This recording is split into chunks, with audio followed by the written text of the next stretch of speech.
విన్యాసం. సో అది అంటే గత 5 ఏళ్లుగా జరిగిన విధ్వంసం గురించి, ఆర్థిక విధ్వంసం గురించి, అలాగే జరిగిన ప్రతి అంశానికి సంబంధించి గత 5 ఏళ్లలో వైసీపీ పాలన గురించి చాలా విషయాల మీద మాట్లాడారు.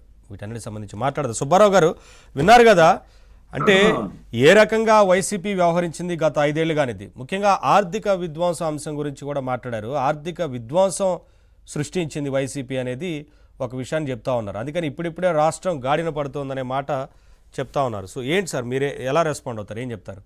ఒకటండి, 2019 ఎన్నికల్లో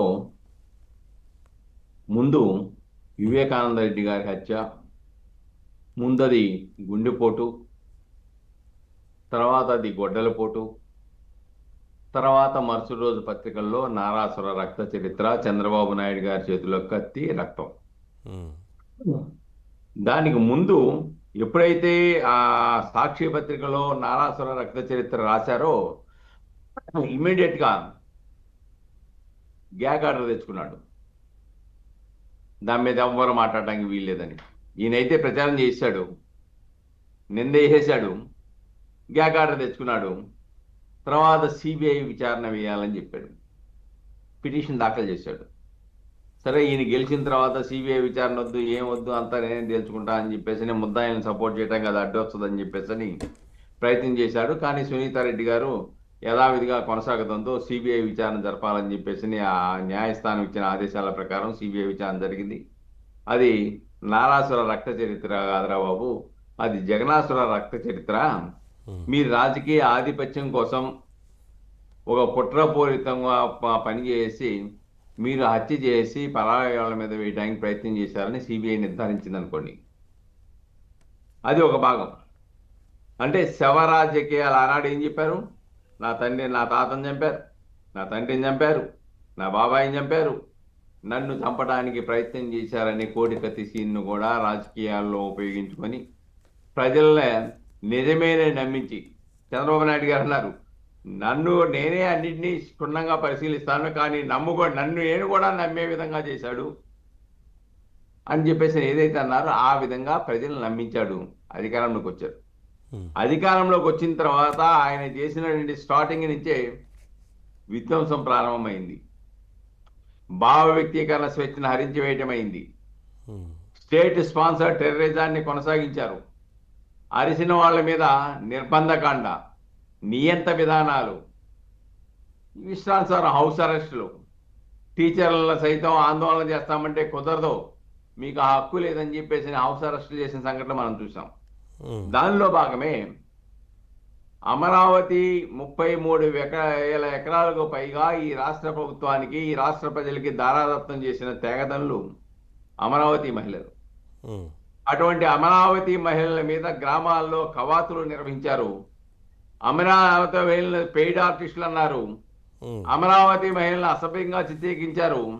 ఇటీవల కాలంలో వాళ్ళ ఛానల్లోనే వేశ్యల రాజధాని అన్నారు. దానికన్నా కొద్దిగా ముందుకెళ్ళి సజ్జల రామకృష్ణ అంటే అధికారాన్ని కోల్పోయాక కూడా వైఖరిలో మార్పు రాలేదు. కానీ దాన్ని కొద్దిగా అడ్వాన్స్ అయిపోయి సజ్జల రామకృష్ణారెడ్డి గారు సంకర జాతి అన్నాడు. ఎప్పుడైనా కానీ జగన్మోహన్ రెడ్డి గారు, బాబు ఇది తప్పు, మహిళలను అవమానపరచుద్దని అన్నావా? ప్రశాంతి రెడ్డి మీద మీ ప్రసన్న కుమార్ రెడ్డి చేసినటువంటి అవాకులు చావాకులు వ్యక్తిత్వ హననాన్ని కూడా నువ్వు ఖండించకుండా తిరిగి ఆయన్ని ఓదార్చడానికి వెళ్ళావు నువ్వు. అంటే నీ యొక్క మనస్తత్వం, నేర ఆలోచన, మహిళల మీద నీకున్న గౌరవం ఎలాంటిదో చాలా స్పష్టంగా దీంట్లో తెలియపరుస్తూ ఉన్నారు. అదే చంద్రబాబు నాయుడు గారు కూడా చెప్పారు. అలానే వీళ్ళ నాయకులందరూ ఎలాగెళ్ళారంటే రప్ప నరుగుతాం. దానికన్నా అడ్వాన్స్గా పాపం నాని గారు వెళ్ళిపోయి ఆయన ఏమంటా అంటే రాత్రులు కనుసాగి చేస్తారంట, పని అయిపోవాలి, తెలియనట్లుగా మరుసటి రోజు ఉదయం వెళ్ళి పరామర్శించాలి. ఇప్పుడు కొత్త ఏంటయ్యా? వివేకానంద రెడ్డి మర్డర్ కేసులో చేసింది మీరు అదే కదా. రాత్రి నరికారు, పొద్దున్నే వెళ్ళి పరామర్శించారు, రక్తాన్ని కట్లు వేసేసి దాన్ని హార్ట్ అటాక్ గా చిత్రీకరించడానికి ప్రయత్నం చేశారు. సునీతారెడ్డి వచ్చేసి అరే బాబు నాకు అనుమానంగా ఉంది, పోస్ట్ మార్టం చేయాలంటే ఈ గుట్టంతా బయటపడింది. కాబట్టి ఇది వీళ్ళకి కొత్త ఏం కాదు. రప్పా కానీ, రాత్రులు నరికేయడం, పొద్దున్నే వెళ్ళి పరామర్శించడం, ఇలాంటిది కొత్త ఏమి కాదు. ఇక్కడ మనం చూడాల్సిందంటే అసలు రాష్ట్రాన్ని ఆర్థికంగా అందాంధ్రప్రదేశ్గా మార్చిన చరిత్ర జగన్మోహన్ రెడ్డిది. ఏది ముట్టుకున్నా అది కుంభకోణమే. కాబట్టి ఆర్థికంగా చిన్నాభిన్నం చేశారు, పరిశ్రమలు రాకుండా చేశారు.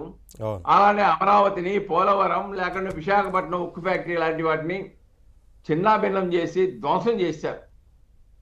చివరికి ప్రభుత్వం మారిన తర్వాత ఇప్పుడు వాటిని ఏదో ఒక దాటిలో పడేసి పనులు ప్రారంభమైనాయి.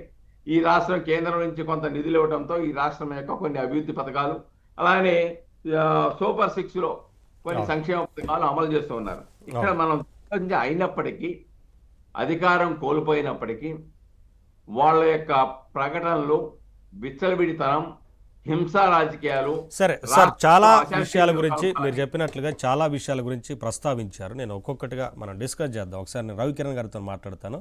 రవికిరణ్ గారు, చాలా అంశాలకు సంబంధించి